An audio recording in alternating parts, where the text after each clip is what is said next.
Est-ce que vous êtes plutôt team Jérémia ou team Conrad? Moi je suis team Conrad.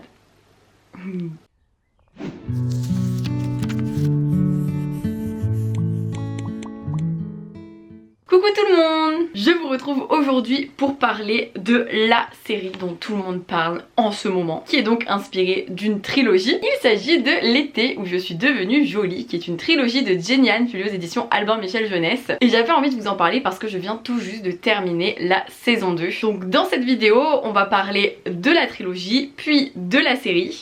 They've always seen me as a little kid, but this summer, See you guys later. it's different. Damn, you look hot. Stop flirting with my sister. Hey, dude, focus. En se posant une question, qu'est-ce qui est le mieux entre les livres ou la série? Je fais juste une petite note, on va dire, mais à voix haute. La saison 2 est sortie et est terminée, mais la saison 3 n'est pas encore sortie. Donc là, je vous fais une vidéo sur la trilogie complète, plus la saison 1 et la saison 2 de la série, quitte à vous refaire une vidéo l'année prochaine ou l'année d'après quand sortira la saison 3. Mais comme tout est trop frais dans mon cerveau, j'avais trop envie de vous faire cette vidéo maintenant. Et avant toute chose, avant que cette vidéo commence vraiment, est-ce que vous êtes plutôt team Jérémia ou team Conrad? Dites-le moi dans les commentaires, j'attends ça, je veux voir qui gagne. Moi je suis team Conrad. Commençons par parler de la trilogie version livre. L'été où je suis devenue jolie, c'est l'histoire de Belly, qui est une adolescente qui, depuis sa plus tendre enfance, passe ses vacances avec sa mère et son frère Steven dans la maison de vacances de Susanna avec ses deux garçons, Jérémia et Conrad. Sauf que cet été-là, l'été du tome 1, les garçons cessent enfin de la voir comme une petite fille. Ça y est, elle a 16 ans, ça y est, elle grandit, elle a des formes, et ça y est, il se pourrait bien que des sentiments apparaissent entre les différents personnages. Sauf qu'il faut savoir que Belly, ça fait depuis qu'elle est toute petite qu'elle est folle amoureuse de Conrad. C'est vraiment l'amour de sa vie à ses yeux, son amour d'enfance, son amour de jeunesse, son amour d'adolescence. Est-ce qu'il va enfin s'intéresser à elle ou pas? Vous le découvrirez en lisant la trilogie. Donc on est vraiment sur une trilogie adolescente romance avec vraiment des thématiques centrées sur les rencontres, les triangles amoureux, les premières fois, tout ça. Même s'il va également y avoir des thématiques plus difficiles, par exemple le deuil, où bah en fait c'est la seule thématique difficile, mais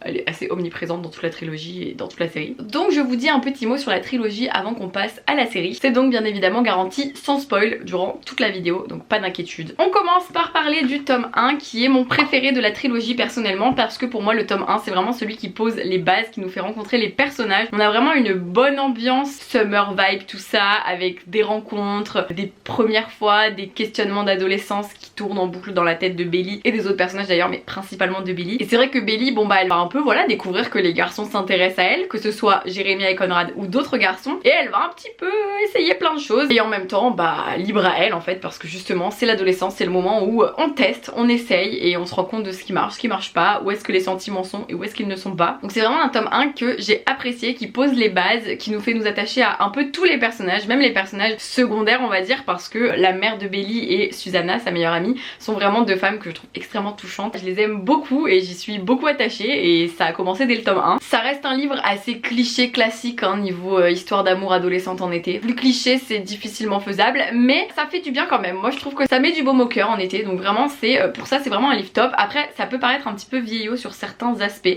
C'est vrai que L'été où je suis devenue jolie, c'est une trilogie, on dirait qu'elle a été écrite en 1990 alors qu'en fait ça date de 2010. Mais bon, c'est vrai qu'en 13 ans il y a beaucoup de choses qui ont changé, donc mais on va en reparler de ça. Puis sans vous spoiler bien sûr, je vous dis juste ce que j'ai pensé des tomes 2 et 3 sans vous dire de quoi ils parlent évidemment, même si vous vous doutez qu'on est toujours sur du je t'aime, moi non plus, fuis-moi, je te suis, blablabli, blablabla, gna gna gna, je sais pas. L'été où je t'ai retrouvé est le tome 2 et L'été devant nous est le tome 3. Et alors le tome 2,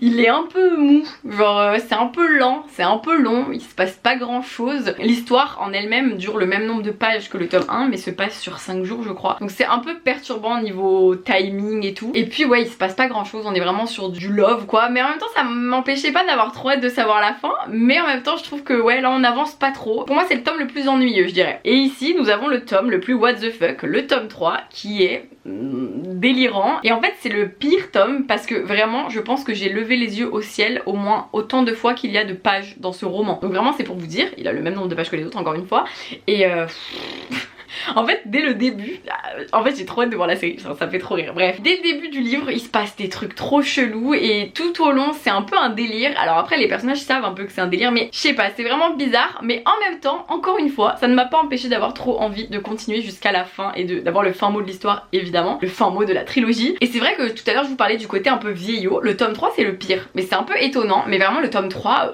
on est vraiment sur des manières de voir les choses et les relations adolescentes un petit peu vieillottes. Moi ça m'a un peu surprise, c'est pas très inclusif, c'est assez sexiste, assez réducteur, enfin vraiment j'étais en mode genre ce tome 3 est bizarre, mais en même temps j'ai envie de continuer quand même. Et c'est là qu'il faut savoir qu'il y a quelque chose de très important sur la série, car on va parler de la série, c'est que l'autrice, eh ben elle fait partie de l'équipe qui écrit la série justement, elle scénarise avec d'autres scénaristes j'imagine, je ne sais même pas, mais en tout cas elle fait partie de l'équipe et elle a 100% son mot à dire sur la série. Donc nous allons maintenant passer à la série. Now, which one of you is going to be Belly's escort to the ball?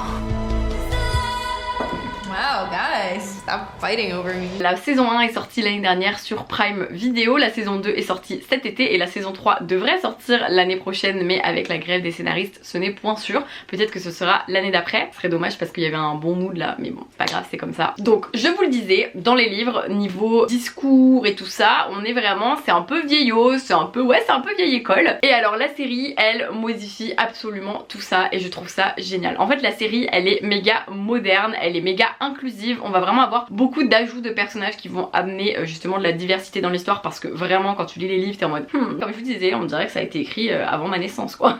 Donc déjà dans la série on va pas avoir que des blancs blonds américains, on a vraiment plein de personnages de plein d'origines différentes et ça c'est génial. Pareil niveau orientation sexuelle, c'est quelque chose qui va beaucoup être abordé dans la série mais sans que ce soit des thématiques principales, c'est à dire que par exemple il y a des personnages qui vont être bi mais c'est pas le cœur de l'histoire, vous voyez, genre on en parle mais en mode c'est normal, on en parle, il y a un personnage qui est bi mais on n'en fait pas le centre de l'histoire et en même temps c'est génial quand il y a ce genre d'approche en fait où les personnages bah voilà ils osent discuter de leur orientation sexuelle mais on n'en fait pas le cœur du sujet parce que bah il y a plein d'autres sujets dans cette série là. Donc du coup on va voir des couples de lesbiennes ou des couples de gays, on va voir des personnages qui sont en fauteuil roulant parce que dans la saison 1 de la série il faut savoir que l'autrice a beaucoup ajouté de choses. Alors la série est très fidèle au livre dans le sens où il y a vraiment plein d'éléments qui sont vraiment similaires, des phrases qui sont les mêmes que dans les livres et moi je trouve ça trop bien parce que je venais de lire les livres donc c'était d'autant plus plaisant de regarder la série et d'entendre ces petites phrases que j'avais lues juste avant, que j'avais bien retenues et alors pour ça c'est super fidèle, mais dans la série énormément de choses sont ajoutées pour rendre la série bien plus rythmée, bien plus intéressante, parce que c'est vrai que la saison 1 s'il y avait que le livre ça serait un petit peu mou encore une fois, alors que là ils vont avoir des idées de par exemple organiser un bal de débutante à laquelle Belly va s'inscrire pour pouvoir être en tenue de princesse, faire une chorégraphie machin et tout, bref tout un truc encore une fois qui peut faire vieille école mais qui dans la série est questionné et c'est là que c'est intéressant en fait, c'est que les personnages ils ont du recul sur tout ça et que c'est pas juste on impose une vision un petit peu archaïque et on la laisse comme ça et basta, débrouillez-vous. Personnellement gros coup de cœur sur la saison 1 et pour moi très clairement quand j'ai regardé la saison 1 j'ai dit ok la série est clairement mieux que les livres, c'est une certitude, c'est pour ça que j'ai appelé cette vidéo comme ça parce que je voulais vous montrer que parfois même si je suis une grande lectrice et que je défends à tout prix le fait de lire les livres parce que c'est trop bien de lire les livres que ce soit avant ou après, c'est cool de savoir d'où vient une histoire, mais là pour le coup la série est bien mieux et le fait qu'elle ait été écrite par l'autrice aussi, du coup ça me conforte dans l'idée de dire que la série est mieux parce que on sent que l'autrice elle a pris du recul sur tout ce qu'elle a écrit et elle l'a modifié, elle l'a amélioré pour que ça soit beaucoup plus ancré dans notre réel à nous, dans notre société, dans notre époque, même si bon il y a 13 ans c'était pas non plus voilà, c'était pas il y a 3 siècles, mais je vous assure qu'il y a certaines réflexions dans les livres, on dirait que ça a été écrit il y a 3 siècles. Donc du coup pour ça vraiment cœur sur la série, la saison 1 je précise parce qu'on parlera après de la saison 2, mais du coup la saison 1 j'ai tout aimé dedans, je l'ai trouvé extrêmement agréable à regarder, c'est vraiment la série cocooning, la romance mais qui est trop bien présentée, j'ai trop aimé les personnages, je trouve les acteurs très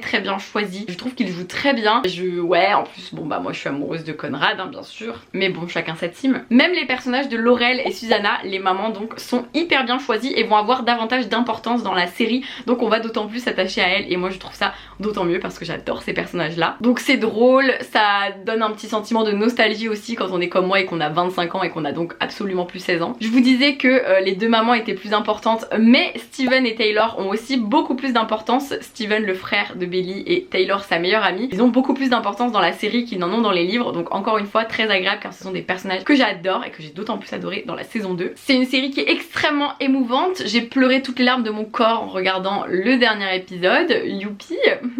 Et j'ai trop tout aimé, que ce soit les plans côté cinématographique et tout, la plage, la piscine, les musiques, la bande son de cette série est géniale, les musiques sont géniales. Donc vraiment je ne peux que recommander cette série si elle vous fait envie, surtout la saison 1 parce qu'elle est pépite. Mais nous passons à la saison 2 qui m'a quand même vachement moins plu parce que tout comme le livre en fait, la saison 2 est bien moins intéressante à mes yeux. Même si l'autrice a encore une fois rajouté avec toute l'équipe de la série plein d'éléments qui permettent de rendre l'histoire plus rythmée. C'est vrai qu'il y a des personnages en plus, par exemple Julia et Sky, je ne dis pas qui sont-elles pour ne pas spoiler, mais Julia et Sky sont des personnages qui n'existent pas dans le livre, hein, si je ne dis pas de bêtises, mais je ne pense pas. Mais en même temps on est très proche du livre, ce que je vous disais tout à l'heure, c'est que comme je venais de lire le tome 2 avant de regarder la saison 2, pour le coup j'ai vraiment entendu des phrases du livre, je l'ai trouvé extrêmement fidèle en fait la série, mais avec encore une fois des petits trucs en plus pour donner une autre atmosphère à la série et pour la rendre un peu plus addictive, mais il n'en est pas moins que je l'ai quand même un peu trouvé molle. Ça tourne en rond la saison 2, c'est un peu chiant en fait j'avoue, mais comme quand j'ai lu le livre donc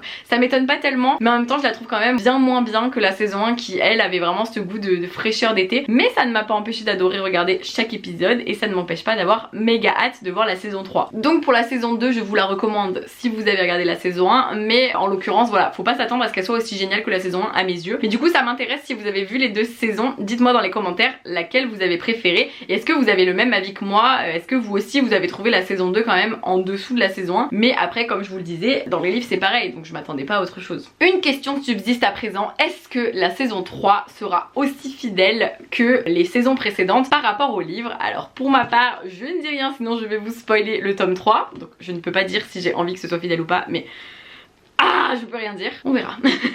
Tout dépend de la team dans laquelle vous êtes de toute façon, hein, mais je ne vous dirai rien, parce que je ne veux pas vous spoiler. En tout cas, l'autrice a apparemment été un peu ouverte sur la question en disant que la série ne se finirait peut-être pas comme le tome 3. Mais alors quand on voit le délire du tome 3, que je vous ai dit que l'intrigue était totalement what the fuck, j'ai trop hâte de voir si la série va vraiment suivre le scénario du tome 3, parce que si oui, j'espère qu'ils vont rendre ça quand même plus moderne parce que vraiment sinon ça serait drôle mais ça va m'énerver parce que Belly, c'est de ça que je voulais vous parler, Belly. Moi je trouve que les acteurs ont tous été très bien choisis etc. Juste à la fin de la saison 1 et d'ailleurs même là pendant que la saison 2 sortait, j'ai reçu beaucoup de messages qui disaient ouais Belly elle me tape sur le système, elle joue avec tout le monde, elle joue avec le cœur des garçons machin. Et en fait j'ai trouvé ça fou à quel point le sexisme est encore très ancré dans les personnalités et on fait pas exprès, enfin je veux dire les personnes qui m'ont dit ça ne pensaient pas forcément à mal. Et d'ailleurs vous avez le droit de ne pas apprécier Belly, mais ce que je veux dire c'est que j'ai trouvé qu'il y avait vraiment du sexisme très présent dans ces paroles là, parce qu'on estime que Belly joue avec le cœur des garçons parce que dans la saison 1 en effet elle va sortir avec un garçon puis embrasser un autre blablabli blablabla, et dans le tome 1 aussi d'ailleurs, mais en fait c'est juste l'adolescence. Enfin je veux dire les deux frères qui ont grandi avec Belly, ça fait 10 ans qu'elle est folle amoureuse de Conrad et aucun n'a réagi avant, personne n'a... Enfin vous voyez ce que je veux dire? C'est pas comme si les garçons étaient irréprochables non plus, puisque dans les faits eux aussi ils jouent un petit peu avec les sentiments de Belly et en fait tout le monde est énervé après Belly. Alors oui c'est un personnage qui sait pas trop ce qu'elle veut, qui